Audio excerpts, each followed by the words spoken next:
Good evening or good afternoon if you're on the West Coast, and welcome to the October 2021 One WILPF Zoom call. I'm Sandy Thacker from the East Bay, California branch. Also on our call team are Ann Henney, also from the East Bay branch, Mary Beth Gardam from Iowa City, Iowa, and Nancy Price, Nancy, wave, from Davis, California. Our technical support team is Ellen Thomas from the mountains of North Carolina. This Zoom meeting happens every second Thursday of each month at 7 p.m. Eastern, 4 p.m. Pacific. And it's sponsored by the Women's International League for Peace and Freedom US section. This is a public call. We're video recording, and the video will be posted in just a few days to WILPF's YouTube channel and our One WILPF Call web page.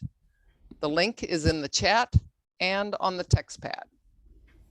WILPF US is a sisterhood, though we welcome male members too. These monthly connections to one another keep us strong. Hi, everybody. I'm Ann Henney from East Bay WILPF. Don't know, WILPF is the oldest women's international peace organization in the world, founded in 1915 by Jane Addams of Hull House. There are over 30 WILPF branches in the United States, and we are one of 50 sections around the world. You can find out more and join us at our website, www.wilpfus.org/join. And that link should also be on the Textpad.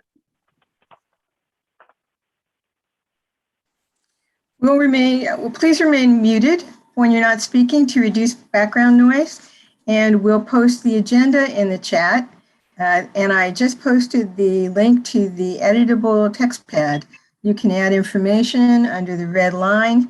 The link is in the chat, or will be shortly.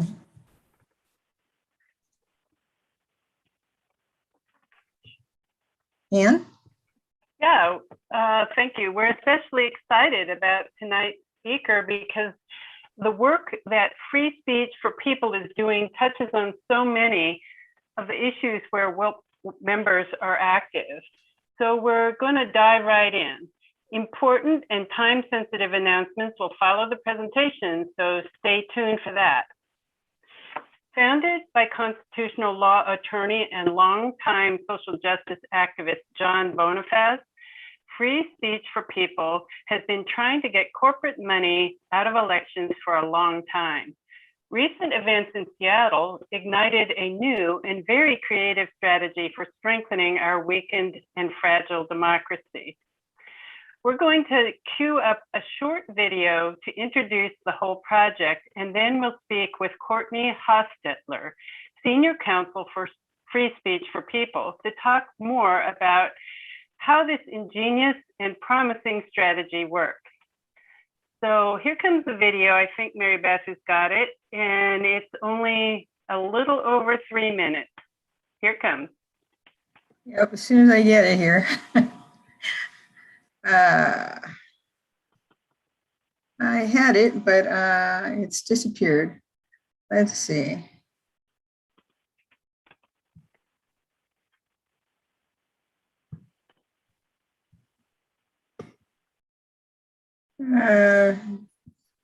See, I'm sorry. It's taking me forever to, here we are.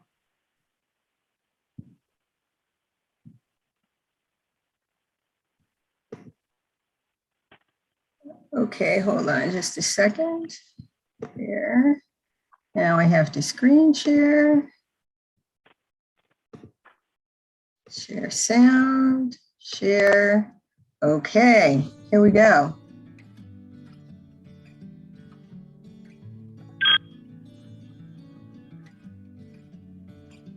And the real challenge I think we face today with our democracy is that big money interests are drowning out the voices of ordinary citizens. The threats of super PAC spending and of foreign corporate money are at the doorstep of St. Petersburg. And St. Petersburg has the opportunity to protect and defend its democracy here with this proposed ordinance, and to set an example for the nation of what we can do to reclaim our democracy. Massachusetts currently has a bill pending in the Massachusetts State Senate that we worked on with Common Cause of Massachusetts. Obviously, the premise of this law is not xenophobia. It's not to discourage foreign investment. What it's to do is to ensure democratic self-government. The fear is, and the real danger is that someone like me might fall prey to big money able to come in and solve my campaign spending woes with large checks, but those large checks would absolutely come with some spoken or unspoken deliverable. Why so much interest on the part of these super PACs, the corporations that are funding them, for the outcome of these Seattle City Council elections? Well, it was a remarkable pace of corporate political spending in Seattle that outstripped anything that had been seen before. And a lot of it was driven by Amazon. Here, the issue is not the threat, it's here and now. Seattle is already experiencing this flood with respect to the corrupting influence of big money into super PACs and with respect to foreign influenced corporate spending. Our U.S. Constitution is very clear that our government should be governed by the people of this country, and it is fundamentally about preserving our democratic process and protecting our Constitution. But corporations that are foreign influenced aren't just a collection of citizens. They are a collection of potentially citizens, non-citizens, foreign governments. And so with regard to political spending, the rights that flow to citizens don't necessarily flow to foreign actors. So in Maine right now, we are facing the Central Maine Power Corridor, but it's owned by Iberdrola, which is a Spanish company whose major investors aren't even from Spain. And they are dumping huge amounts of money, like just ridiculous amounts of money. We're talking about corporations that are, ultimately deriving their money and are being run in the interests of, to varying degrees, foreign investors. And what that means is that, the views of ordinary Maine citizens are really getting relegated to sort of pawns in this larger battle between corporate interests. There are many other things that have to happen to reform our system of big money in elections, but this is a critical way for the American people to fight back and reclaim our democracy.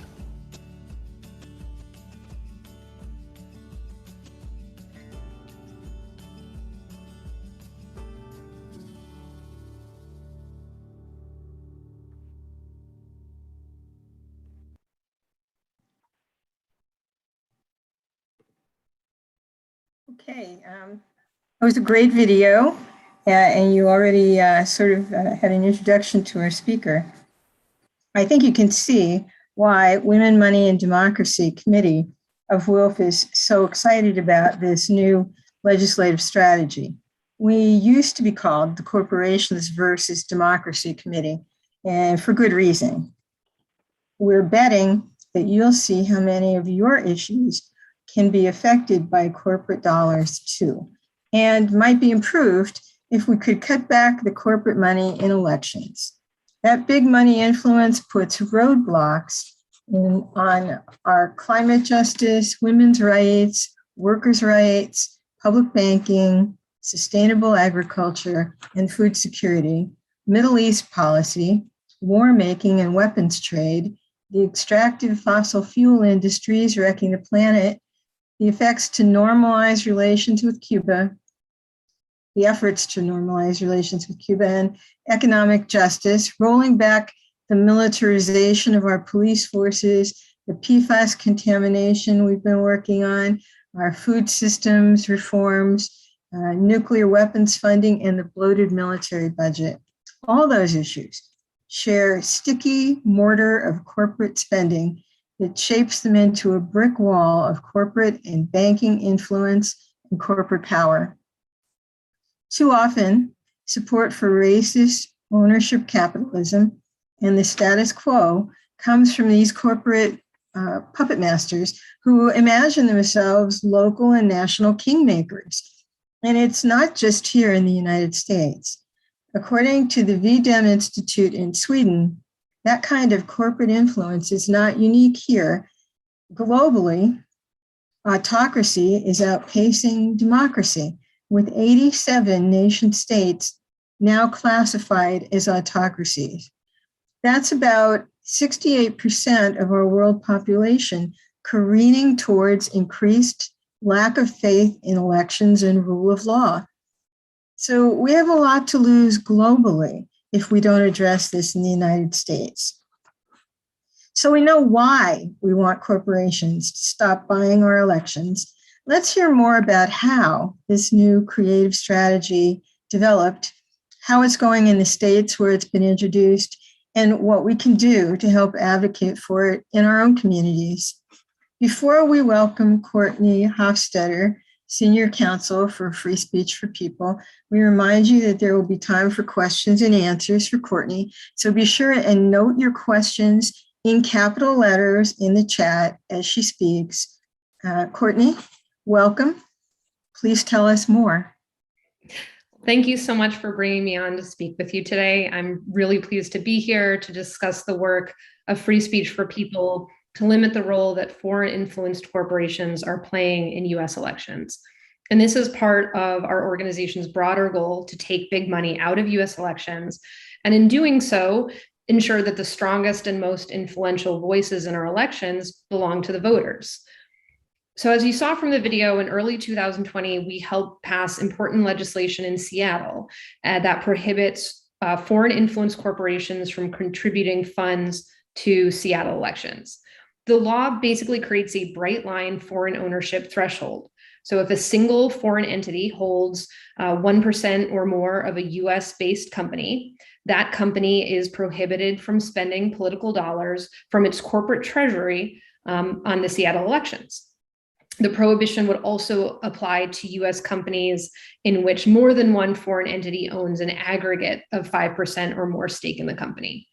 So companies that do wish to invest in US elections and make contributions and expenditures would have to provide confirmation that they're not foreign influenced. And as again, you saw from the video, we have helped introduce and support similar bills in other cities and states across the country, including New York City, New York State, Massachusetts, Maine, Colorado, Maryland, Minnesota, Hawaii, and now in Congress via Section 721 of the Anti-Corruption and Public Integrity Act. And of course, we are always looking to expand our efforts to work with grassroots efforts, to work with folks who are mobilized on this issue, either in the states we've mentioned, where we're still pursuing legislation, or we might want to reintroduce legislation in the future, or in other states where we haven't yet had that opportunity. And these legislative campaigns are incredibly important for, all the reasons you've mentioned. So, the United States already bans foreign governments, foreign-based companies, and individuals who are not US citizens and not permanent residents from contributing to or spending money on any election in the United States. So federal, state, local. This is federal law. It's been there for a while. They are not allowed to contribute either directly or indirectly. And it's a clear law. And it's been upheld by the courts for pretty clear reasons, right? One of the bedrock principles of our democracy is that our elections must be decided by Americans because elections go to the heart of our process of democratic self-governance. What happened, though, is in 2010, a Supreme Court case called Citizens United v. FEC created a loophole in this law. Because Citizens United basically authorized unlimited expenditures by US corporations in US elections, it now means that US corporations that are partially owned or controlled by foreign entities can now use those funds and be swayed by the directives or the interests of these foreign owners to affect US elections. And so what we've seen in the last decade is an enormous surge in election spending by corporations, again, aided by that Citizens United decision, and then by a separate lower court case, Speech Now versus the FEC, which effectively created super PACs. And with that, we've seen an enormous surge in the influence that corporations wield over elections and ballot measures. A really stark example, one that you probably saw in the news in the last year or so, is Proposition 22 in California. And that was a ballot measure that was introduced in California that would allow companies like Uber, Lyft, and DoorDash to treat its drivers as independent contractors. And this is a huge deal because if they're treated like independent contractors, that means they're not employees of the companies. And that allows these companies to evade labor laws that would require them to provide their drivers with really critical benefits like healthcare and unemployment insurance. This campaign succeeded. Proposition 22 passed. And it passed after a hugely expensive campaign. More than $220 million were spent on this campaign. And this money was not coming, there's not $20 here, $100 here from individuals. This was funded by enormous corporations and is going to affect the lives of thousands of employees in California, the ones that work for these companies, but also a lot of other workers in the gig economy. And here's the issue. Unsurprisingly, several of the companies that poured money into the campaign are owned in substantial ways by foreign investors. So the big example would be Uber, which spent $58 million on the Proposition 22 campaign. Uber is a US-based corporation, but Saudi Arabia owns about 10% of the corporate stock and has a seat on the board of directors. Another major company that expended tons of money on this is DoorDash. DoorDash spent more than $50 million on this Proposition 22 campaign. At the time, I believe DoorDash had not had its IPO, but its major investors at the time include London and Singapore-based investment firms. And there's lots of other examples. Again, as you saw in the video, in Seattle, Amazon poured about $1.5 million into city council elections in 2019. Their efforts failed, and the Seattle legislation passed soon thereafter. Uber has spent big in other local elections. For example, it spent more than $7 million to fight a local measure in Austin, Texas, that would require drivers to submit to fingerprint-based criminal background checks. So there's huge examples, and some of these were headline grabbers. You may have seen these. You can probably think of a few others I haven't mentioned. I also want to mention that while all eyes are on the big players, right, on Amazon, on Uber, there's also a lot of other examples of foreign influence corporation playing a big role in candidate elections and ballot measures with much less money at the local and state level, because there you often need less money to make a big difference. Corporations don't always need to spend millions of dollars on headline grabbing amounts of money to sway an election. Thousands of dollars, $10,000, $25,000, $50,000 can enormously change the shape of a local election. And that absolutely affects who gets the attention of candidates and representatives. And this money, while it's dwarfed by the spending, again, of Uber in California, is far beyond what the average voter can compete with, right? I don't think anyone on this call could necessarily drop $10,000 on a local election to compete with an incoming foreign influenced corporation. And they're there, right? Not every foreign influence corporation is going to make headlines, right? There are oil and gas concerns. There are real estate companies, land developers, construction companies, manufacturers, all examples of major areas that can get in hotly contested areas of law that can seriously affect a city or state, and where foreign influence corporations can play a really big role and potentially fly under the radar. And this could happen across the country, and it can happen fast. Again, going back to Seattle hadn't had a big history of foreign influence corporations, and suddenly they're dealing with $1.5 million being poured into city council elections. So we're seeing the way that companies can have enormous sway, and it's not just at the federal level, it's at the state level, it's at the local level, it's in towns and cities. And these examples aren't outliers, and more they're going to be less and less of an outlier. Foreign investors already own approximately 35% of all US stock, and some of the nation's largest publicly traded corporations qualify as foreign influence corporations. And as investment continues to globalize, it's likely that foreign investment in US corporations will continue to grow. So we absolutely have reason to be concerned that foreign governments might intentionally exploit this loophole to affect US elections. But the greater threat simply is that this loophole creates a situation in which non-US citizens or permanent residents are influencing how enormous resources are spent on US elections, and therefore to determine what happens within a US locality. I do want to say there's nothing wrong with investment. Foreign investment can benefit certain US businesses. Our law does not block American companies from attracting or utilizing foreign capital. But we do recognize that foreign investors' interests can and often do diverge from Americans' interests. And when it comes down to it, corporations don't answer to the electorate. They do not answer to their employees. They do not answer to the people who live in areas where they have a business interest. They answer to their investors. And in fact, they're obligated to act in a way that benefits their investors' financial interests, again, including through election-related contributions and expenditures.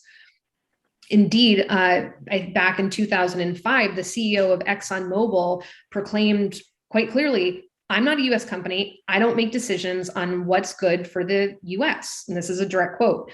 That statement wasn't made in response to election spending specifically, but it's certainly applicable. And it's worth remembering, corporations make decisions based on what's good for their financial interests and the interests of their investors. When those investors are foreign, that means that foreign investors are directly or indirectly swaying US elections. And again, this kind of delves into that heart of democratic self-governance. That's a cornerstone of our democracy, and it's eroded when powerful corporations are shaping our elections. I do want to say a word about our thresholds. Some people, it sounds like 1% is pretty low. It's actually not. At 1% ownership, a single investor actually holds enormous sway over a company. John Coates, who is a corporate governance expert and professor at Harvard Law School, he has provided testimony on behalf of our legislation in Seattle.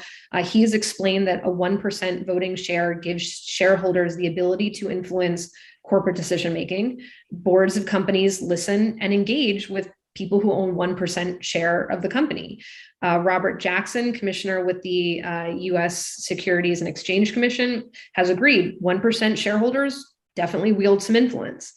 The SEC actually, the threshold for presenting a shareholder proposal, which again, enormous sway over corporate policies, 1% ownership. And the SEC has actually suggested that owners with less than 1% ownership should be able to potentially provide the shareholder proposal, because you don't even need 1% to really be influential, to get somebody on the board of directors to pick up the phone if you want to call.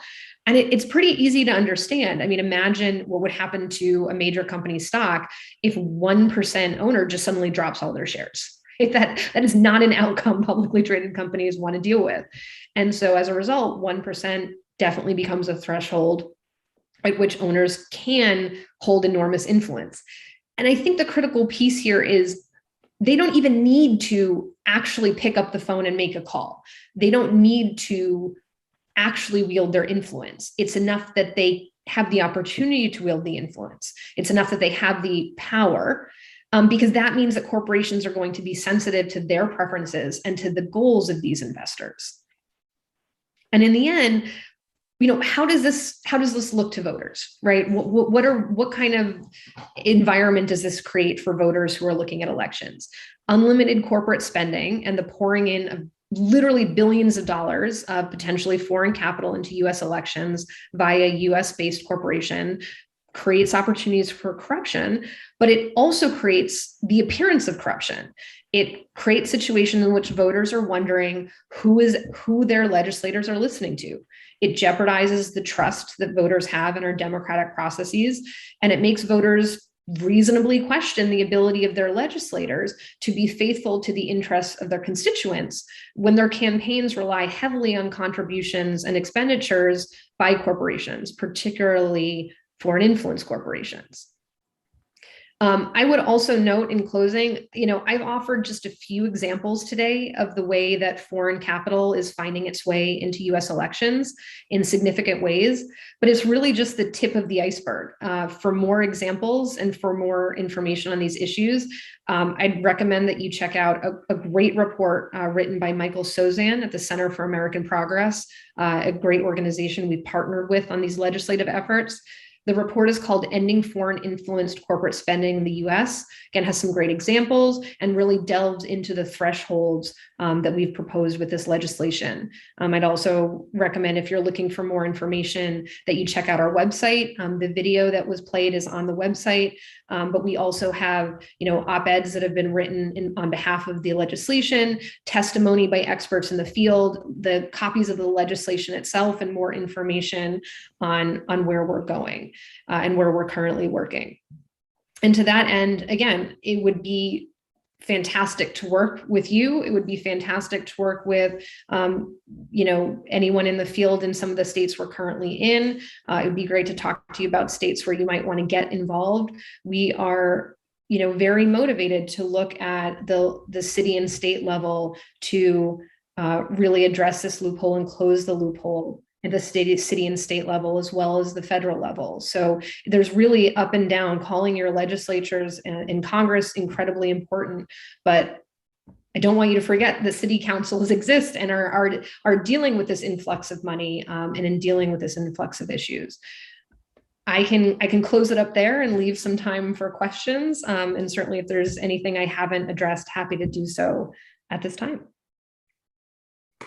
Thank you so much, Courtney. I mean, it's really a significant issue, and I'm glad you brought up the fact that we're not, it's not just a federal government issue. We can deal with it at different levels, the state and the local levels, and that's where things are happening too. So, and it certainly sounds like a strategy that might help advance, that we might be able to help advance. We asked for questions for Courtney. We're also looking, I see, just a moment. We're also looking for feedback. How do you think your branch members and your allies might welcome working on this kind of initiative? Would you be willing to get involved? I'm looking at those in the chat right now, but I see that someone had their hand raised here. Who is that? Diane. Okay, Diane, Diane, you have a question? I'm sorry, perhaps I should have written it, but yeah, and Lenny is waving her hand too. Okay, well, I thought Jeff Bezos was Amazon, but you act as if it's foreign.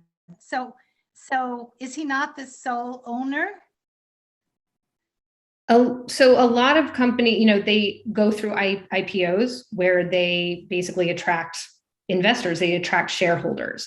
And so what happens is you get major shareholders coming in. And sometimes, as I mentioned with DoorDash too, what happens is they often build using investments. And these investors, again, hold incredible sway. I think DoorDash, again, they have a London-based investor and Singapore investor that really helped grow the company prior to IPO. And once they IPO, once they're a publicly owned company, shareholders from all over the world buy sometimes fairly big stakes in the company. And it's that piece that is allowing foreign capital to come into US elections via these US companies. Okay, so it's stock then, rather than ownership. Well, ownership is stock. I mean, ownership and stock are the same. When you own stock, you are a part owner of the company. Okay. And then you said that this is the first step. Do you have any other plans for what's after this, if you get this foreign investment thing done? Sorry, when first step? To try to get corporations out of handling elections almost. This is the first step, right? But then, well, sorry. No, I mean, so I was just wondering if you had a bigger scheme than just this, or I know this is what you're working on now, right? But I was just wondering if there was something else afterwards that you would hope to do. Sure, absolutely. And it certainly is just part of our strategy to address big money.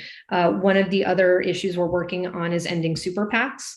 We also are, we started in support of constitutional amendments that would say explicitly corporations are not people. And while that seems to be probably clear on its face, unfortunately, legally, that has not been the case. And that the blurring of that line has enabled courts to basically find in favor of corporations and treat them like people when it comes to issues like free speech. So we are supporting a number of constitutional amendments that would support a robust democracy and create avenues to limit big money in our elections.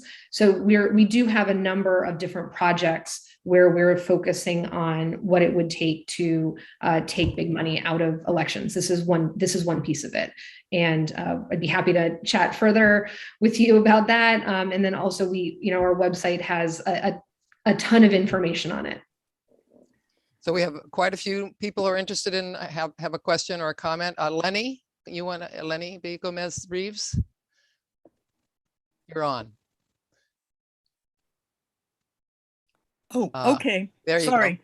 go. your voice was breaking up for me. Oh, yeah. I'm sorry. My question is this. Obviously, what you're focused. Oh dear. I'm so sorry, Lenny. On foreign money and yes. Hello. I'm so sorry. And sorry. Can you hear me? I missed a huge chunk of your question. I'm sorry. Let me start the question over then. Lenny, if you turn off your video, then I think we'll be able to hear you. Let's try that. Okay. So I'm a little bit uncomfortable with your emphasis on foreign influence.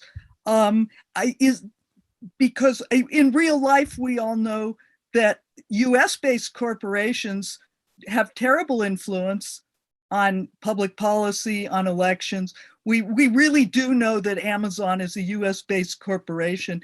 And so are you just adopting this strategy because you feel it will be appealing to a xenophobic US public? I'm not quite sure, if I'm comfortable with that.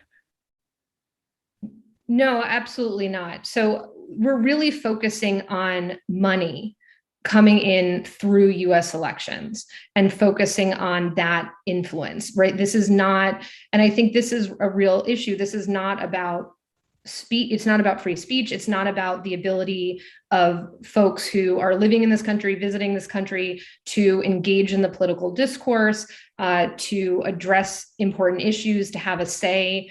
What it really addresses is the enormous amount of money that can pour in from foreign governments, from major foreign investment firms, and that capital can really bolster the kind of spending that is done on US elections. And we have, in the United States, we have this law, and it's been around for a while, saying that while anybody in this country has rights of free speech, it's limited when it comes to spending on elections, right? It's that this country, because of this idea of democratic self-governance, that Americans decide American elections, that the people who should be able to contribute to and expend on US elections are US citizens and permanent residents. And this law has been here for a while. And the problem is, as I mentioned, Citizens United, when it opened up the door for corporate spending on US elections, it also opened the floodgates to an enormous amount of foreign capital.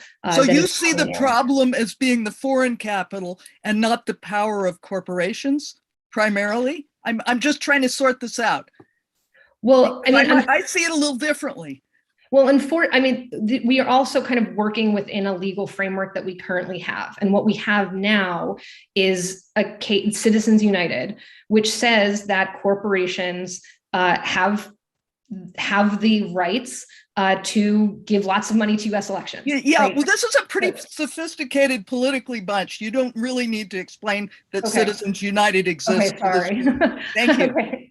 Yeah, and I don't mean to. I'm never quite sure, and I don't want to make assumptions. So yes, definitely, if I'm ever preaching to the choir, feel free to cut me off. But the way that we're looking at this is that because we're kind of living under the framework of Citizens United, we're looking for ways while both to challenge Citizens United, but also to recognize this legal framework that we currently have, and where there are ways to recognize really problematic rivers of funds that are coming into our elections, and seeing if we can close off some of those rivers.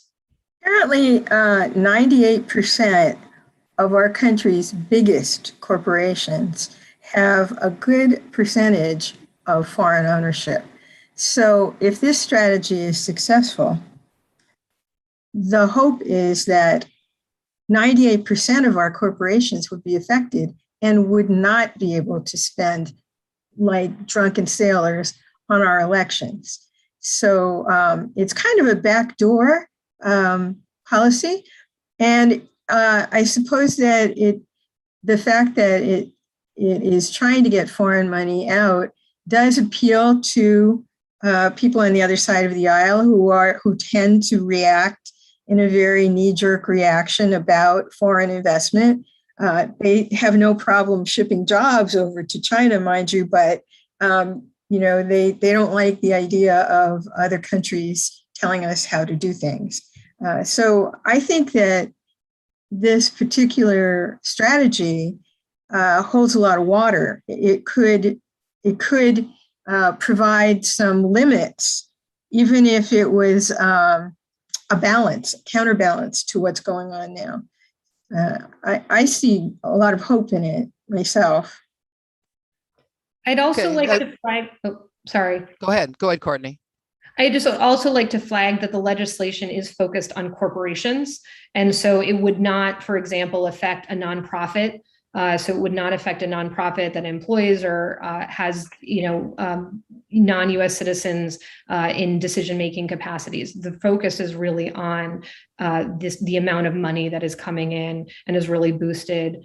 It can be boosted by foreign capital, and again, what they're swayed by, right? What corporations are thinking about, and is the interest of major investors, and not necessarily the good of the area where they have business interests. Thank you. Okay, we have another question from Nancy Price. Do you want to ask your question, Nancy, or should I read it? Well, I could ask it. Thanks. Okay. Well, I was just wondering if there's also the issue of foreign influence also being used by the corporation to weigh in on legislation later, on rules and legislation for rules and regulations that would hamper the opportunity for that corporation to either get out from under rules and regulations or make more profit. Thank you. Was I clear? I hope I was. Yes, that's fine. Yes. Mary Beth, you had a question? Yeah, I'll let it pass, and you can ask Ellen Moss's question instead. All right. Okay. Ellen Matt says, since U.S. corporations invest ubiquitously in corporations and governments around the world, would this legislation bring about a backlash? In terms of countries that would prohibit their companies based in those countries from taking investment from foreign capital that comes from the United States? Ellen, can you? I just want to make sure I'm understanding clarify. The question. I know. So yes, that would be the backlash. They would say, well, we don't want more U.S. capital in our corporations and governments either. We are probably as outstanding as you're saying they are to us in infiltrating our corporations and in elections. And I'm sure it's the other way around as well. Are you dealing with that at all? I guess my question is that necessarily a bad thing? I mean, would we be, I don't necessarily see it being negative if countries around the world are saying, Yeah, let's limit the amount of money from foreign corporations that are affecting our local elections. Like, I'm okay with US companies not being able to wield a ton of financial influence over elections in other countries. I would say a lot of countries, though, are not in the position we're in. Many countries already have pretty serious limitations or entire prohibitions on corporations donating to US elections. So it may not come up at all. If it does, I think that's fine. Again, we're not discouraging investment in US corporations. What we're saying is that that influence shouldn't be able to get into our elections. And so if another country does the same, I'm okay with that. I think that's fine. Considering that most U.S. corporations investing overseas are calling for more climate destructive extractive industries like mining and water privatization, I'm okay with that too. I think we shouldn't have as much influence as we do in other countries, and I don't think they should have as much as they do here. But of the two, I think the United States really plays a much more vigorous role in pushing for industries that are not great for the planet. What I'm finding is all the time we have. I'm sorry, we're going to have to move on now. Okay. Courtney, thank you so much for explaining how this works. I think people are pretty fascinated. Obviously, we should have allowed more time for this discussion. I think it would be great if we could stay in touch with you going forward and have our members, report on progress in their areas. We really would like to see how members in their branches could get this going in their communities. Absolutely. Thank you for having me. And I know because of the limited time, we didn't have a chance to really have a back and forth, and everyone had such great questions. So if anyone has follow-up, of course, if you want to pass that my way, and hopefully we can continue this dialogue and this work. Thank you. Thank you so much, Courtney. Okay, we're going to move on to our announcements now, starting with the Earth Democracy Committee. Nancy Price has been sitting in on the International WILPF Environmental Working Group calls and webinars in preparation for the COP26 meetings in Glasgow next month. Nancy, please tell us what we can expect from the COP this time around and how we can support that locally.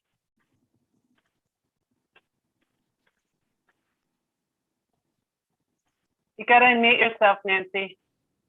Yes, thank you very much for the introduction. And Mary Beth, if you would share my poster, I guess you could call it. Yes, so very importantly, this COP26, the UN climate meeting, which happens every year, but importantly in 2015 in Paris, the US military lobbied very hard prior to that to have their carbon footprint exempt from mandated reporting. They were allowed to do it voluntarily, but that has never amounted to very much. So now for COP26 in Glasgow, Scotland, coming up October 31st to November 13, there's a huge effort by climate, environmental, peace, anti-war groups to lobby very hard to have the military of any country have their carbon footprint included and mandated to be reported. If this doesn't happen in COP26, there's going to be great attention paid to global organizing, agitating, education to make that happen at COP27 in 2022. So I just wanted to emphasize here that the reason this is so important is it's the carbon boot print. The US military is the largest user of fossil fuels and the larger emitter of fossil fuels. And then you can go down through other countries, of course. And you have to include in the boot print every aspect of the military, from the food chain that's used, from the clothing chain manufacturer, from all the military weapons, and from every way that the military is using goods for their service members, for their bases and on ships. And so it's massive, and people are now actually doing some very good research and publications to document this, and as a matter of fact.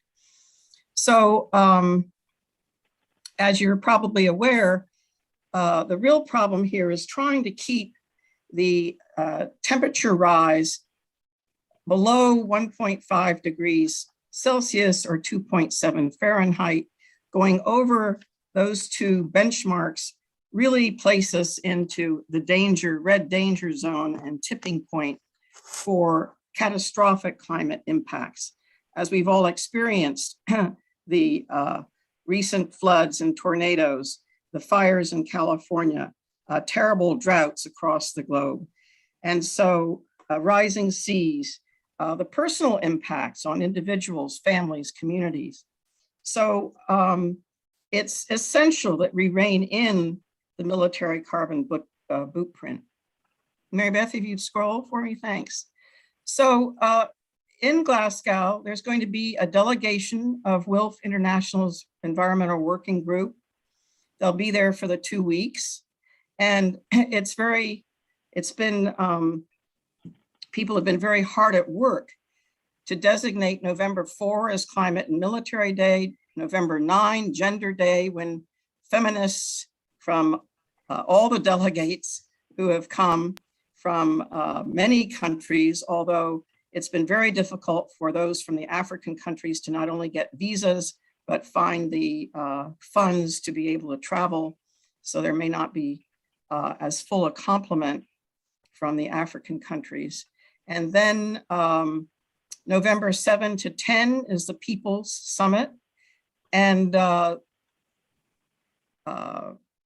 I said earlier, there is a really wonderful, I think, coming together of peace, anti-war, climate, and environmental groups to buttress each other's work collaboratively, and begin to be putting forth the same kind of demands to create a really vigorous educational and mobilization effort.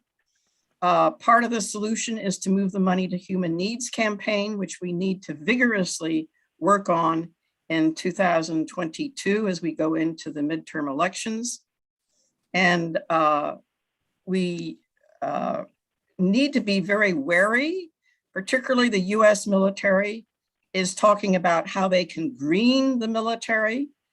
That is, have more, more drones that don't use fossil fuels, although at the end, the electricity, they are going to probably hope to have green that goes into running the drones, manufacturing clothes, other kinds of green technology, but we have to be very wary of the greening of the military and not take their greenwashing seriously, but hold them to their footprint in all different ways. So I will be producing a e-alert on how local WILPF members and branches can engage locally. Don't forget the Friday for Futures climate marches, demonstrations, and rallies that happen with your local climate groups on Fridays.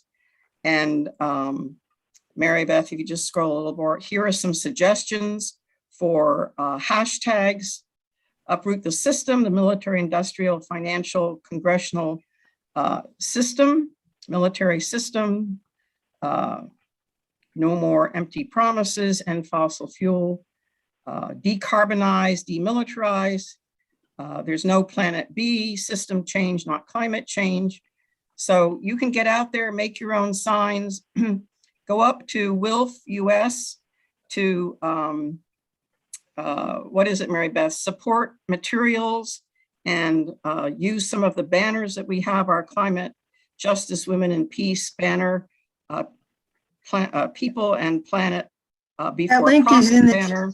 that link is being shown and it'll also be in the chat.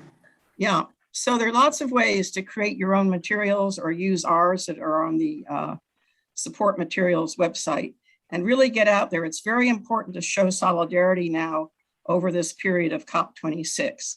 So thank you very much and look for the e-alert from me coming up probably in about a week. Thank you so much, Nancy. That is such important work, and we really appreciate all you're doing and keeping us up to date on it as well and what we can do. So now we're going to hear from our section president, Darian DeLu, who is, has announcements about the WILPF US elections and also some other important announcements. Darian?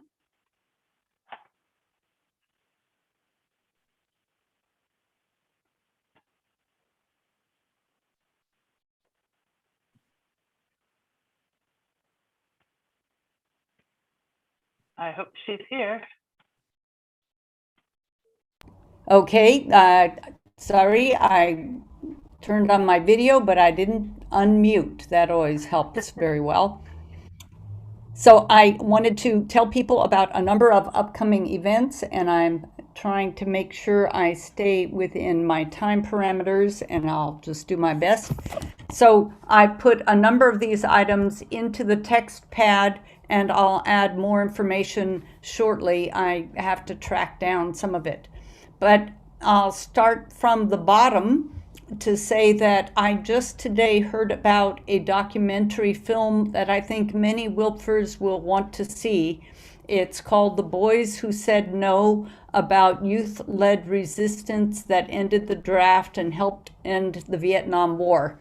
So that's a documentary that has no direct connection with WILPF, but is very consistent with WILPF interests.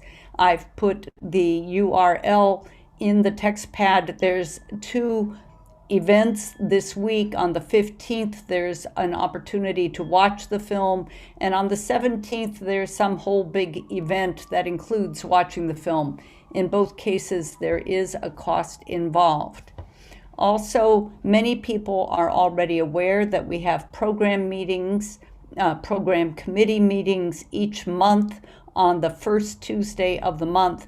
Usually, our members can go to the before and after meetings, and I want to just tell people a little bit about these before and after meetings.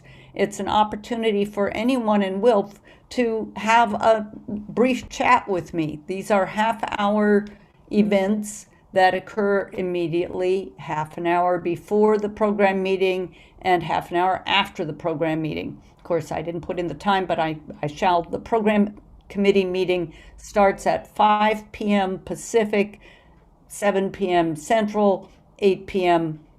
Eastern. I'm getting better at those. And the half hour before that is when there's this before meeting, and the half hour after the 2-hour meeting, so 7 p.m. Pacific and 10 p.m. Eastern, that's when we have the after meeting.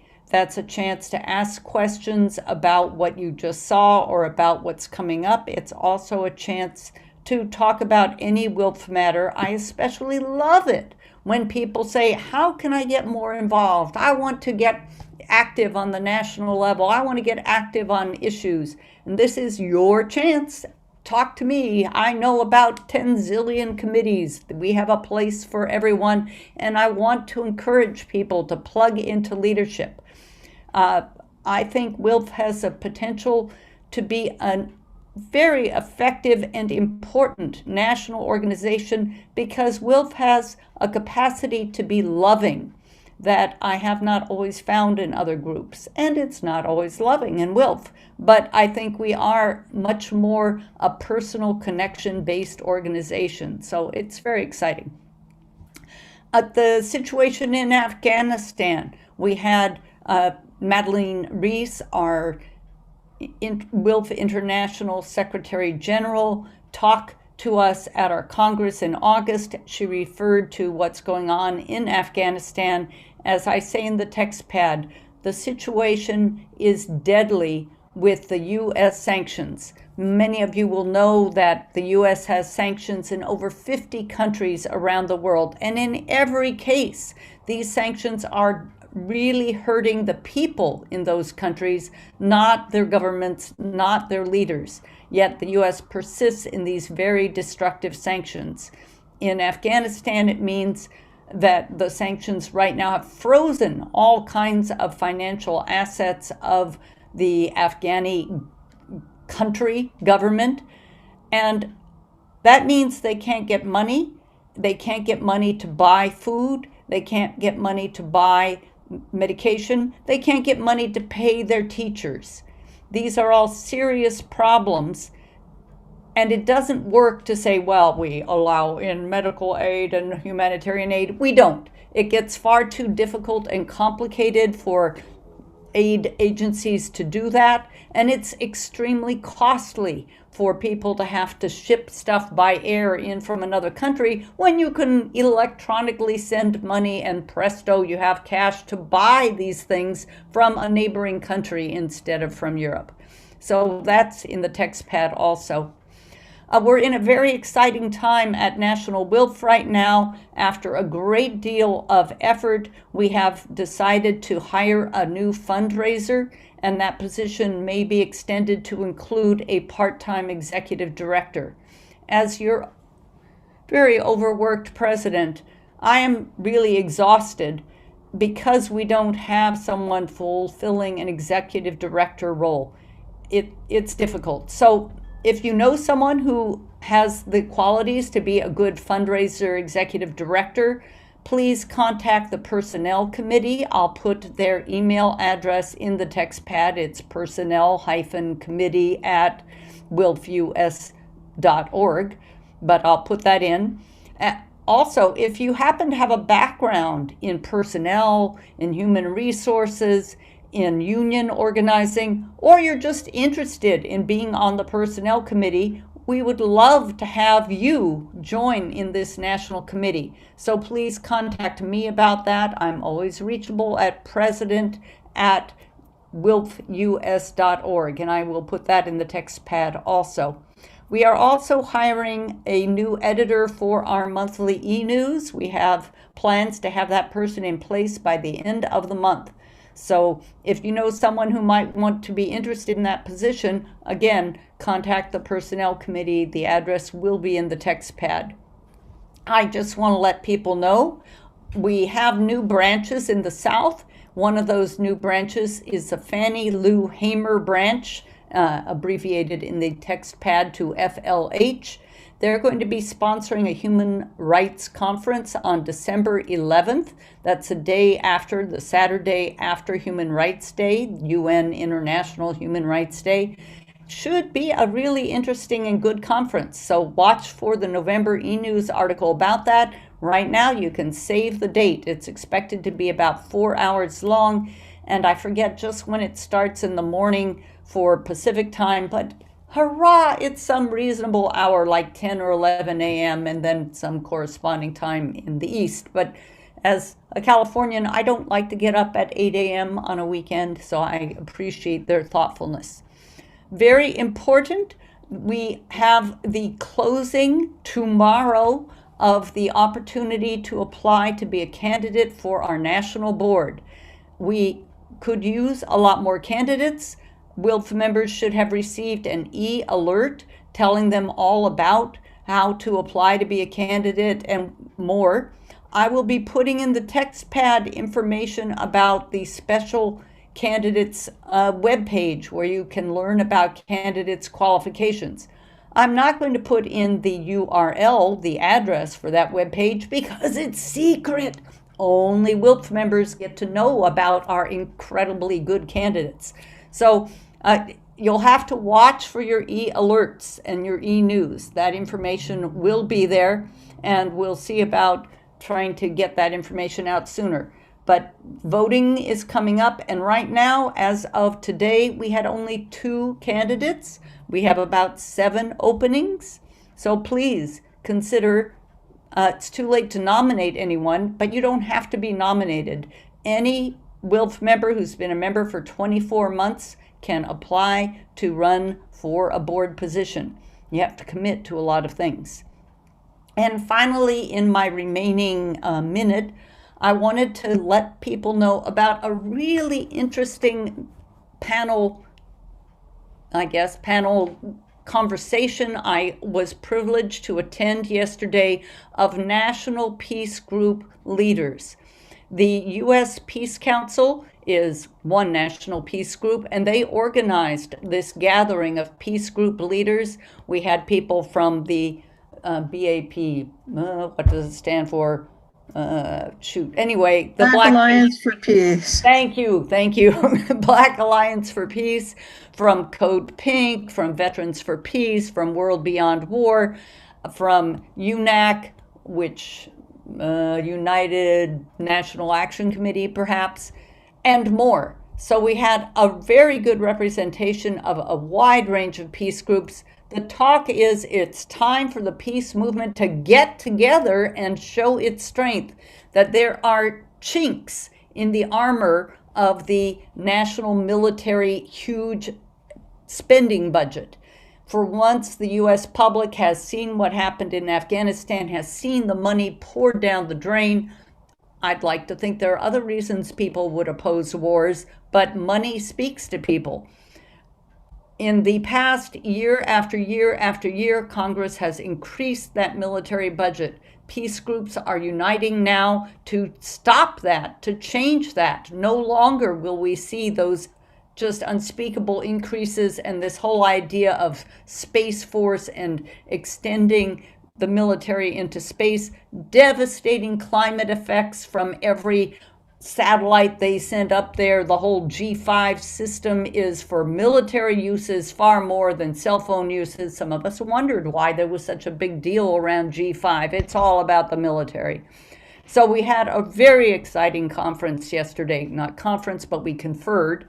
And there's talk of having a National Peace Congress in the spring so that peace groups can unite to mobilize around the 2022 elections, which will be so crucial. If the Democrats don't gain seats, we're going to be in for an increasingly difficult time. We want there to be the possibility for the kinds of transformative legislation that will show the electorate that it's worth voting for someone who makes a difference in your life. So thank you. I'll add lots of things to the Textpad. Thanks. Thank you, Darian. Boy, that was chock full of information. I'm impressed. In 10 minutes, you covered many issues, and very important issues. So thank you very much for that report. It was great. Thank you. Yep. Up next is our Disarm and Wars Committee co-chair, Cheryl Spencer. Cheryl, what's new from your committee that we need to know about? Thank you, Mary Beth. I'm a co-chair with Ellen Thomas, who's helping to run this call on Zoom, and Robin Lloyd. And could you bring up the Textpad again like you did for Nancy? That was very helpful. And scroll down to the section where I have posted some text. And those of you who know how to get to the Google Doc can get there later and save it.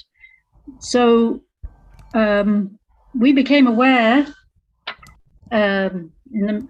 towards the end of September that International WILPF was going to be producing its program. It's called its program for the next 3 years, starting next July.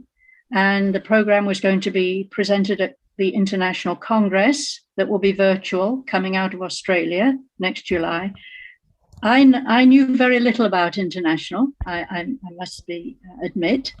It is, a big strength of WILPF is that we have sections all over the world. And so it's to our benefit to pay attention to what's happening in the International WILPF. So some of us, mostly out of the program committee, because we're talking about an international program, what is it we want our internationally, everybody to be focusing on and working on. And we got input from a lot of people. Then we came up with 4 categories, which I have put here for you.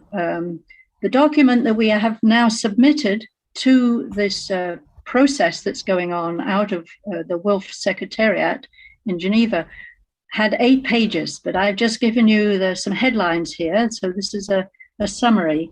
4 categories that we think all of WILPF should be concentrating on based on our own interests and what we believe that other sections are already working on and are interested in. Category 1, organize against militarism, wars, and the war system. That, of course, is WILPF's main focus, is to be against war.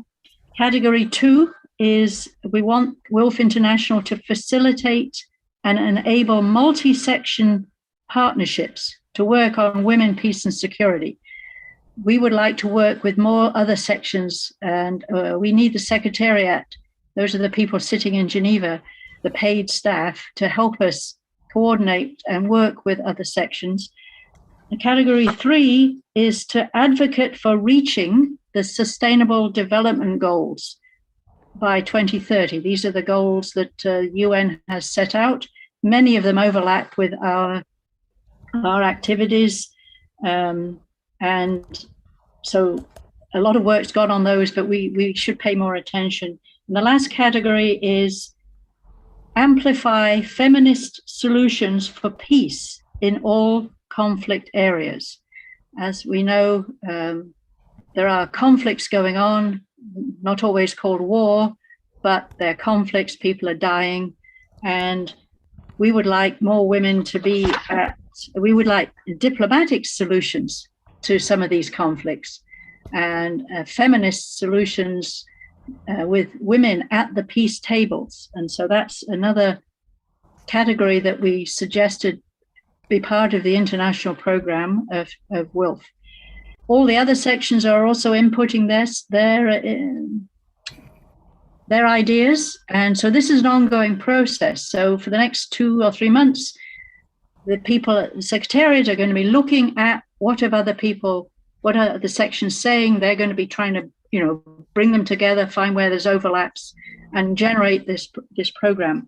So they're also trying to look at the internal organization of International WILPF. How would we like that to change? And so if you scroll down a bit further, there is a roadmap to the future WILPF. And there are 3 websites I've given you there where you can go and find this very extensive description of how they've hired a couple of very good consultants out of South Africa who are leading this process to look how we'd like the organization internally to change. You might recall, some of you, that the Constitution was changed at the Ghana Congress 2017. We voted against it, our section. And so maybe there's an opportunity to get the Constitution changed again. So I think it all behooves us to know what's going on at International. And so please look in the Textpad and find those 3 websites that I've listed there. On Sunday night at 11 p.m., I took part in what they called a global call. That was because it was 8 o'clock in the morning in Geneva, to their convenience, where there were many representatives from different countries talking about what it is we like about WILPF already and what could be changed. What do we think of the International Board, and so on, and how would we like the next Congress to be formatted? So it behooves us to have our voices heard. I suspect our section is, by the number of members, one of the biggest sections in all of WILPF International. So that's why some of us spent many hours putting together this program. If you want the whole program to see it, the 8 pages, you can write to me and I will send it to you. So that was another, if I have a moment more, another important thing to remind you is that the WILPF board on the 29th of September, after a deal of discussions amongst many different WILPF members, voted to endorse the Back from the Brink campaign. And at the bottom of my section of the Textpad, I've reminded you what the 5 policy solutions are of the Back from the Brink campaign. And now WILPF US has endorsed it, having been assured by WILPF International that they have no statements or resolutions against the policy solutions in Back from the Brink. So we have endorsed it. And what DISARM is going to want our branches to do is to start writing resolutions, local resolutions for your city councils. And we have templates for this, so you don't have to start from scratch. To get your city councils to say they believe in this Back from the Brink, we're trying to prevent a nuclear war by 5 different actions. And the city councils, once they've passed this resolution, we are asking them, then they pressure your congressional rep, because of course it's in Congress that the decisions are made about the military budget and the laws about who can set off a nuclear missile. And of course, that's just the president all by themselves can set off nuclear missiles if they think we're being attacked, which is sometimes an accidental belief. So anyway, so you will be hearing more from DISARM about resolutions. So this is education of the public. A lot of what DISARM does is try to educate the public about how awful nuclear weapons are and why we need to get rid of them, and what legislation is out there to work on this from various angles. Thanks so much, Cheryl. We're flat out of time, but you certainly gave us a lot to think about. Yep. Just a quick reminder. Yes, thank you, Cheryl. A great report, and we'll be looking for more information, in our emails. Just a reminder that our wonderful Congress presentation recordings are still available on our WILPF YouTube channel, and the link is in the chat, I think, or will be in the chat. So, and we encourage you to share these recordings, especially those subjects that connect with local aligned allies and friends who are interested in these issues. And there are a lot of wonderful presentations there. So, and also be able to see some of the ones that you weren't able to attend during the Congress. You can drop an email to a farming friend about any of the sustainable agriculture sessions, or to an economic justice ally about the monetary reform session, or to friends who work on Middle East issues with a link to the powerful Middle East committee sessions. You can also post a link to specific session recordings on your Facebook page or tweet it out. Don't forget to include a request to connect with WILPF US to learn more. Join us as a new member and to subscribe to our YouTube channel. Don't forget those things, because we want to, the part of the reason is obviously to give them this information, and part of it is to strengthen our organization. So this kind of outreach can grow our membership and expand your local branch too. It's a way to share those excellent presentations with a wider world. Okay, moving along. Joan Goddard let us know she has no specific announcements from the Reforming Advancing Human Rights Committee, but she has put information in the Textpad and hopefully also in the chat. So thank you, Joan. I'm hoping we still have enough time. We ran a little bit over in the rest of the call, but we want to hear from some of the people who've been doing these member-focused One WILPF calls. How are the speakers and topics resonating with your interests and passions? in preparation for next year, what issues would you like to see our monthly Zoom meetings address in the future? We anticipated then when we moved to Zoom that it would attract more participation, and we want to build now. It did, especially at the beginning, attract a lot more, and maybe it's partly Zoom fatigue, but it has fallen off a bit. So we're really interested in hearing from you about how we can improve the calls, and the way we want to do that is type into the chat. Actually, if you would put chat in capital letters in the chat, and that means that you want to suggest something or offer some insights on how we can improve these calls.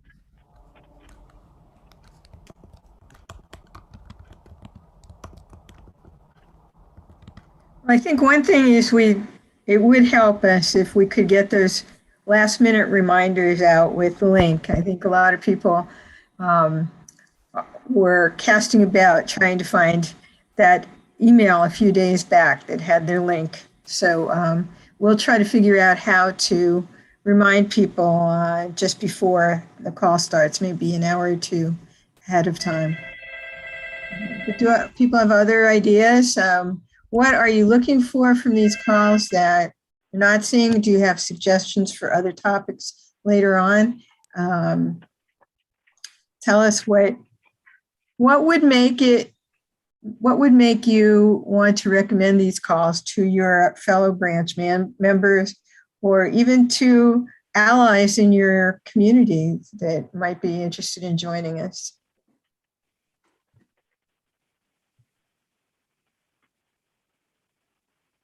Don't everyone rush in and talk at once.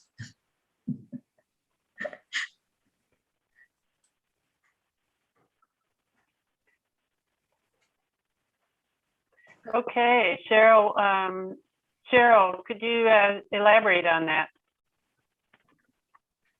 Yes, I wrote the keynote speakers. Mary Beth and her team find these people I've never heard of, and other organizations that are, obviously working on things of great interest to us. And so besides the fact I always have an announcement that makes me come, I attend in order to hear the 20 minutes speech by these other people. And they're always very informative, and they give us their websites, and later on I can go and look at their website. So I would say keep that that format, please. Having a keynote speaker from an outside organization who will inform us on something that aligns with any one of our topics that we are so busy working on. Thank you. Thank you. Other suggestions, feedback, things that aren't going well, things that are, ideas for speakers, ideas for topics for 2022. If your branch is working on a special project in the next year and you want to talk about it, we learn from each other. So if one branch is doing a successful project, we all want to hear about it so we can maybe grow it into another community. Okay, Nancy. Yes. So today we had this very interesting presentation on foreign influence, and we're to go to their website and educate ourselves more. But maybe in some of these presentations that are really focused on local or state action, we could have a speaker back in some period after some period of time and have a sort of update. It wouldn't maybe need to be such a long presentation, but a 10 or 15 minute update so that we sort of see where things have taken off. Good idea. Whatever happened to kind of thing. Yes. Yeah. Okay, Darian is next. Thank you, Nancy. Thank you. I just wanted to suggest that I realize you're trying very hard to keep things on a tight timeline. It always seems very unfortunate to me when we have to cut off the conversation and the questions to the featured speakers. I would like to see us actually add to the time allocated for that. And if we don't fill that time, fine, we might end the call early, and that wouldn't be a bad thing. But to have to stop when people are clearly interested seems just unfortunate to me. So I'm advocating for more lively involvement and discussion from the audience. Thanks. Shorter announcements, eh? Well, no, we can't cut out any announcements. We'll just have to extend the call a little. Yeah, I think this was an unusual case because oftentimes our members are not as eager to engage in there was a lot of interest in you're breaking on up. the conversation. Why don't you turn your video off, Sorry. Ann? Okay. Okay. I think what Ann was trying to say is that I don't know what you heard, but I was just saying. Go ahead. Anybody else have anything to add or contribute? Can you hear me?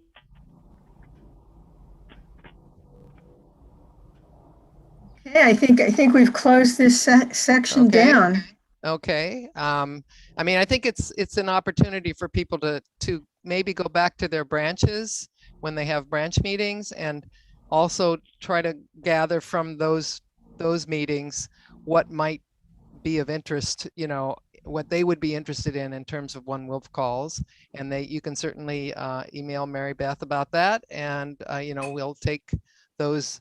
You know, we want to find other, you know, other sources of, you know, getting a keynote speaker every month is not an easy task. So if other people have ideas for keynote speakers, you know, send them on, and we can look at it and see if we can make it fit into our, I mean, we'll hopefully get to it.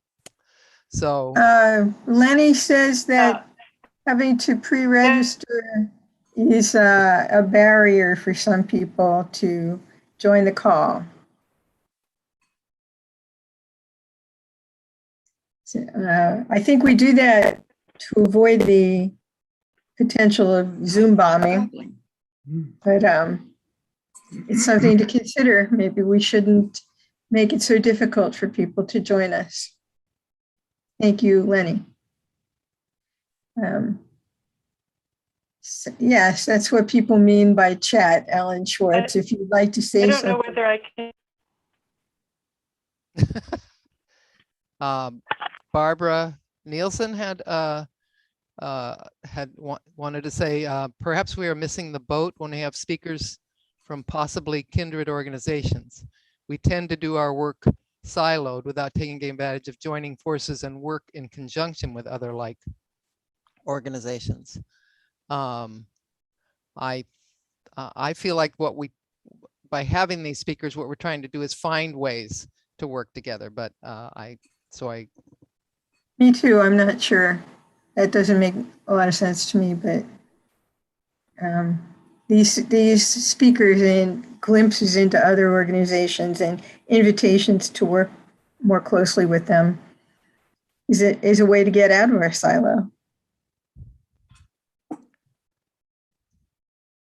So we don't follow up via our organization. Well, you know, time is short. We always give contact information for individuals or branches to follow up. If someone told us they wanted to actually move on something like the legislation tonight, we would definitely try to enable that, facilitate that process. But in general, when it's over, we don't hear from people about it. So, but I do think that, Mary Beth, that Nancy's idea is maybe a good one in terms of that, is maybe having particularly speakers that resonated with a lot of people, having them come back at some point. Mhm. And because I think, you know, just hearing one time about something, maybe people, you know, they've got so many other things going, but if they, you know, hear a follow-up and maybe, you know, maybe what anybody's doing on it, that then you feel like you can build a connection. So I think that's a good idea myself. Randy Hicks says maybe we can tie the. Cheryl and Nancy, I still have their hands up. Are you raising your hands again? Yes, I have just something to add. Okay, Why go doesn't ahead. Cheryl go? Then I can go. Go ahead, Nancy, and then Cheryl. Oh, go ahead, okay. Nancy. Sure. I just wanted to say as an addendum to Cheryl's presentation, we also produced I guess what you would call an annex to the document for the international program that we sent in, the 8-page document that was a separate annex on climate and militarism, and with some suggestions about how the International Environmental Working Group might come together around that topic and write some sort of document. So thank you. Okay, Cheryl? Yes, Nancy, that is actually in the Textpad. The bit about the climate and the international program, I skipped over it to save time. So everybody will save the Google Doc. I've told you every time how to do that. But what I had my hand up was, you know, I've been scrolling through the participant list in the gallery, and there's quite a few people whose names don't ring any bell at all. You know, I've been to virtually every single One WILPF call in the last 3 years. So I think we have some new people here, and I was hoping one of them might speak up and say what they thought of the call. You know, that's why my hand was up. Is there anybody here? That's a great idea. I see that Barbara Nielsen's hand is up, but let's see if anyone else who is new has something to offer, and then we'll hear from Barbara. Well, we heard from Randy Hicks. She said, where is she? Randy is a he. Okay. Yeah, that's me. Go ahead and ask your question or make your comment, Randy. Hey, here's a question. I wanted to know, I've never, the conference, is it, I thank you guys for the closed captioning here, and I thank you for that. But I wanted to know if the conference is available in other formats for people with disabilities. These calls, you mean? Yeah. Yeah. What other formats would you suggest? Well, this is good that you're doing it in closed caption, but can you make this, how do I put this? For people who are, is there a transcript with these? That's what I was asking, transcript. Is there a transcript with these? I can speak to that, Randy. Randy, you are able to save the transcript. You can click on the live transcript button down there, and it opens up and you can see view full transcript. And oh, I'm sorry. I see it now. Yes, I do. Yeah, down at the bottom, it says save transcript, and you will save whatever transcript, I guess, was there while you were on the call. Oh, that is great. Thank you. I appreciate that. You're welcome. Oh, I'll put that on. Thank you for that. I'll put that on it. But I'll come do it. Okay, and I know Barbara Nielsen had a question. Yeah, I just wanted to make sure that you all understood. I was making no criticism about the One WILPF team whatsoever. My thought was these happen, and sometimes we talk about them in our branches, but I don't know that we always do. But it's as if they're little gems, and And I think it's not in our collective consciousness that some of these people that you're offering to us on the One WILPF calls are from organizations that we might want to work with nationally. And that maybe there could be some sort of follow-up, maybe through the program committee or the branches listserv, about who the person was and what they said, and with a note that it's all on the YouTube kind of thing. I mean, that might be something you all might do, but so that we wouldn't just think of them as oh, this is really cool and a one of, rather than they're presenting something and maybe our branch could deal with it, or maybe we could deal with it.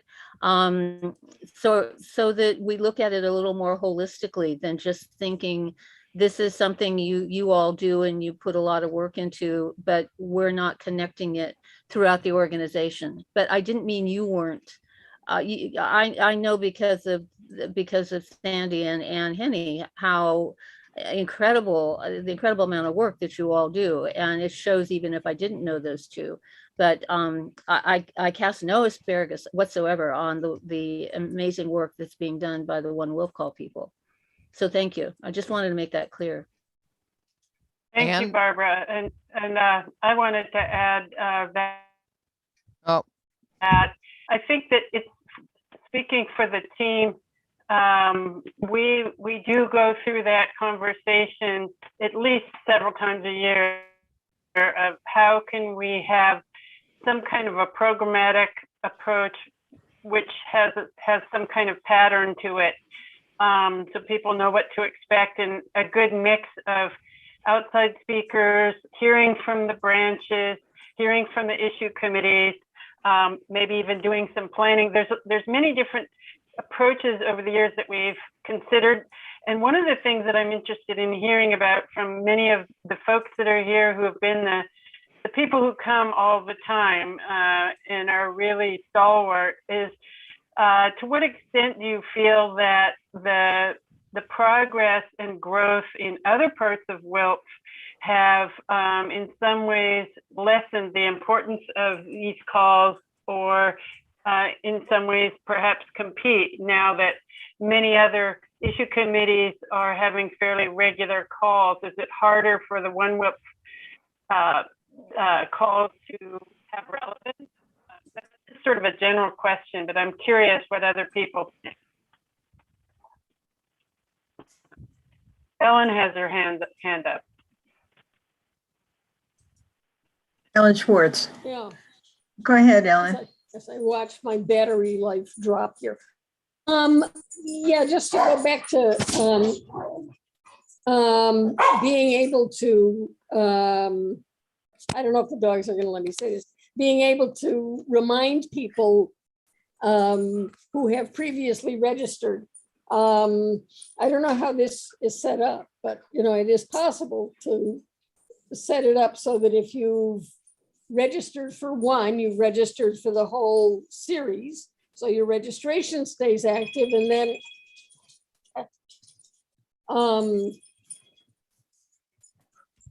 that claimed to be an ambulance company. Now what? Yeah, I think you're my witness. So we can do that. It's a manual task to go through and send out the reminders. To have Zoom send out the reminders, but it can't. We have to work out that. We have to work out that detail for sure. Yeah. We need to remind people. Yeah, I think between now, hopefully between now and the next call, we'll have discussed how to do this a little. But when we've sent out surveys, what people told us, well, a while ago now, since we've gotten responses, but people told us that they really didn't like when the calls ran overtime. So we have been really determined. Today is not a great example of it, but we've been really determined to try to keep these calls at 90 minutes. And it's difficult when we have such wonderful speakers and everyone wants to talk to them, and it's great.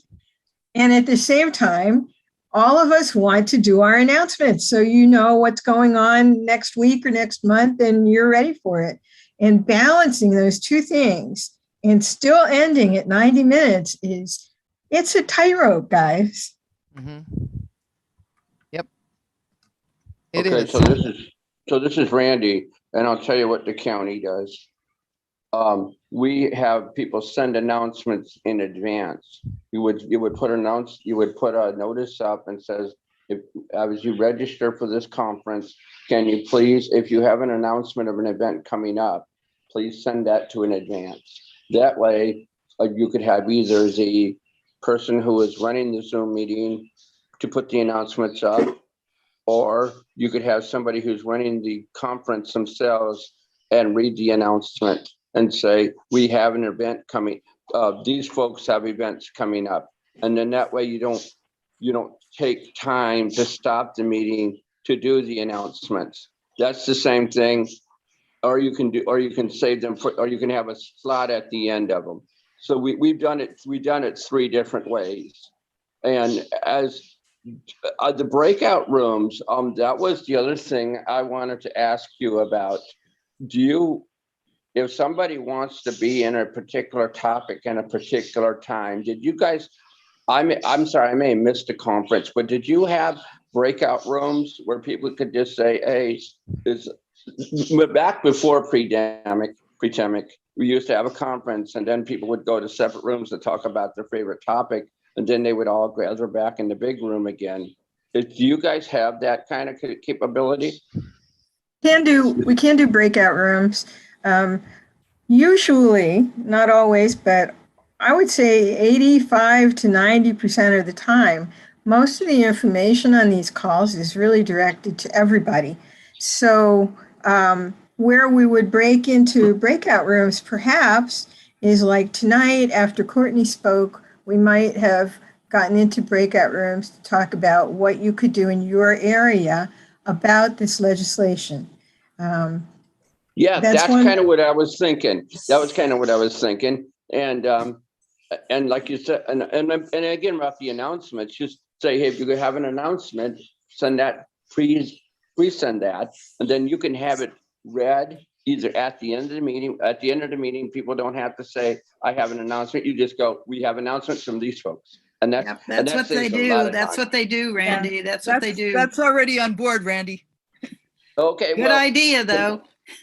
Great. Well, you're worried about cutting time, so I'm just worried about cutting time with you. Anybody else? Oh, I've got a comment. Little hands. Lenny's up. You know who wants to speak. And Darian. Go ahead, Lenny. And Nancy wants to speak. So if you don't look at the little hands, then people will not be motivated to raise their hands. They'll just want to interrupt. Oh, go ahead, Lenny. Oh, ready. Go ahead. Happened. Go ahead, Lenny. I'm trying to. As soon as other people quit talking, I'll be able to. Yeah, so I think I'm very sympathetic with the idea that we should try to not run over 90 minutes. As many of you know, this meeting takes place on the same day as the Fresno WILPF branch meeting. And so if you ever wonder why you don't have very many Fresno people here, even though it's a very active branch, it's probably because I'm the only one that can stand to be in meetings for 4 to 5 hours in one day. And believe me, it's hard.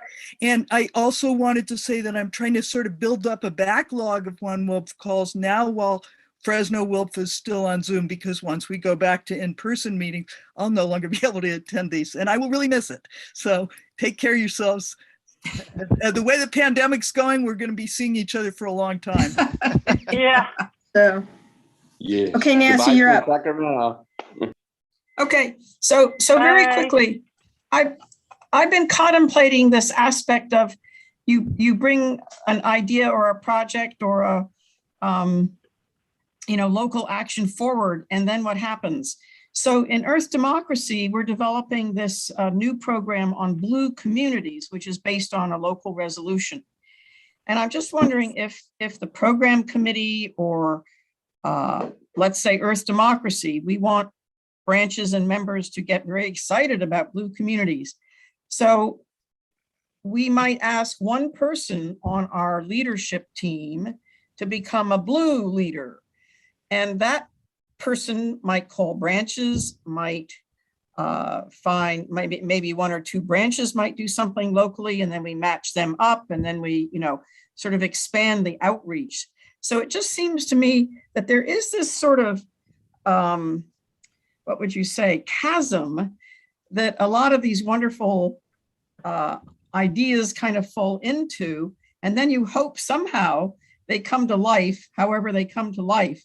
And we've got to, I think, find a mechanism by which we really, give them life in some way. We can't just hope that, for example, the one for tonight is going to have people go up to that website, learn more about it, take it to their branch and say, this is terrific, let's try this.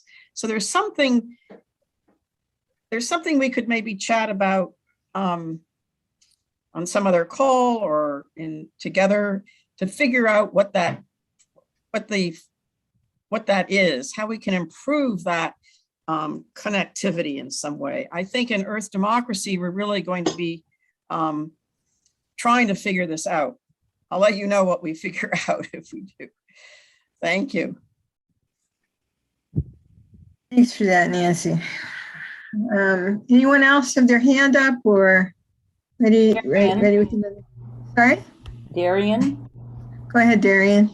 Just very briefly to address Randy's comments, and I know that probably Mary Beth, you will agree with this, having the announcements read aloud by any one person would be pretty deadening. I think the people who make the announcements vary a lot in how dramatically they can make their announcements, but almost always the person who has announcements to make can add more vim and zest to their announcements.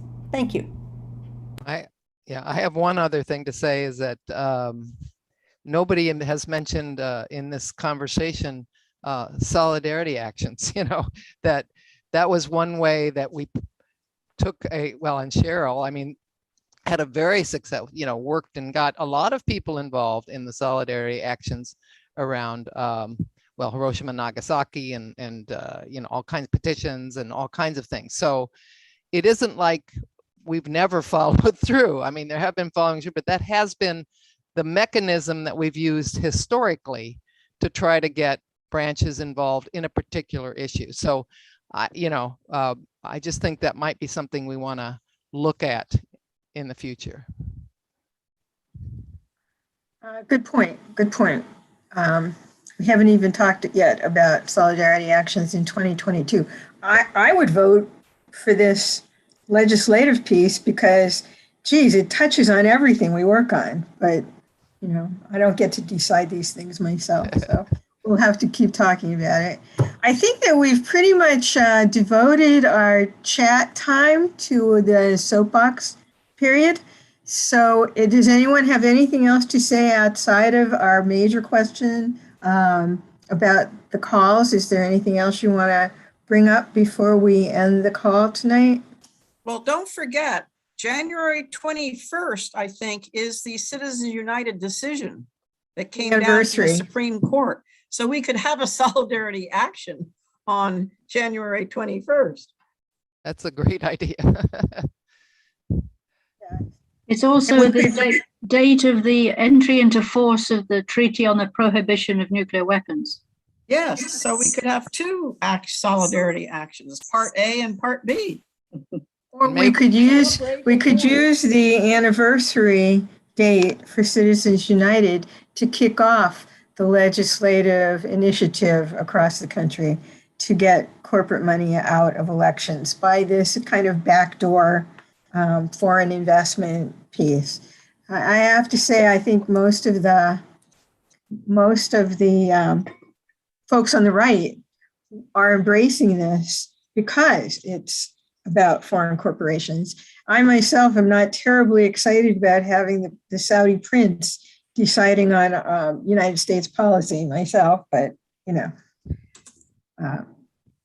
that way, I agree with the right. Go figure. I do want to remind everybody that North Korea has launched some new weapons, and they said they're weapons that can set up their own defense missile shield. So, you know, whatever Trump thought he was doing to help control nuclear weapons in North Korea, it's failed. So maybe I'd like to contact the international folks and say, what are they going to do about that? What's South Korea going to do about that? What's Asia going to do about that? You know, I know we have international WILFs around, and I think we should probably get in contact with them. And since South Korea has now decided to threaten America, its interests in us and other countries again. You mean North Korea? Yeah. Yeah. We would go through the stack, please. Sorry? Nielsen for the stack. Oh, go ahead, Barbara. I'd like to remind everybody that we are in alliance with Women Cross the DMZ, which is Christine Ahn and a bunch of very well-known people,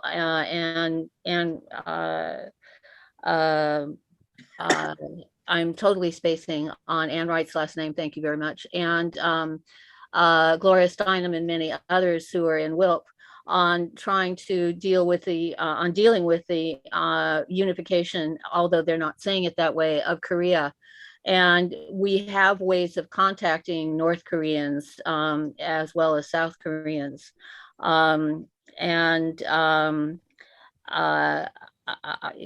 North Korea in many ways is being very restrained given what's going on in terms of threatening them, particularly by the US. So we might want to have a conversation about that, perhaps in the DISARM committee even, to see what we might be able to do in terms of reaching out to and using Christine Ahn and the Women Cross DMZ as part of our connections. Yeah, I think what occurred to me when Biden announced we were pulling out of Afghanistan was how did the weapons contractors, manufacturers, and dealers allow this to happen? And I immediately went to, oh, well, they must have a bigger plan in mind. And then I remembered Obama's announcement about the pivot in the Pacific. And I think probably, this is all going to move from the Middle East to the Pacific now. So yes, we should go through the DISARM committee to maybe try to work with Women Cross the DMZ, maybe set up a meeting to talk about what we could do together.